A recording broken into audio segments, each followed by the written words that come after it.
All right, so iPad. Um, we've had a lot of parents that have had really significant concerns about how do we manage too much screen time. I think these days the norm has changed. I remember back prior to pandemics that parents actually monitored screen time. They said you can have 30 minutes a day or whatever it is. But I think these days, now that our learning is going to be probably 6 hours, these kids are going to be having a minimum of 6 hours. But if they aren't able to go to their friends' houses, they might be able to talk on their cell phones. They may be talking on an iPad or something like that. That's going to be additional screen time. So, again, I think you have to use your common sense. Those things that have to be done on the screen have to be done on the screen, and you do that for families that are going to have to maintain virtual learning because of health conditions and things like that. There's not an option, but I think it's important that when it doesn't have to be screen time, that you're doing things outside, you're biking, you're walking, you're doing all those motor things because movement is what makes us feel calm and regulated. If we're not moving, it's like it's so fatiguing.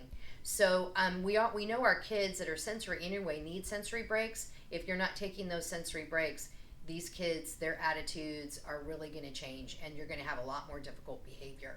So my recommendation is that you evaluate what is critical screen time that we have to have. And, I would just tell them go back to old school and call your friend on the phone. You know what I mean? Even if it's an iPhone or an Android, don't FaceTime them. Talk to them on a phone. Put them on a speaker. And these days, a lot of the I see people walking and they're doing work and conference calls with earbuds while they're walking. So take the dog on a walk. Do those different things. So make sure you're balancing that time.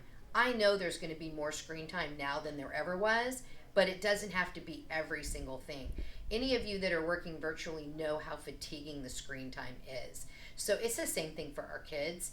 And I would work really hard with reinforcing that the kids are able to attend to that time, but also building in those movement breaks that they are going to need periodically. They may need it every 15 to 30 minutes.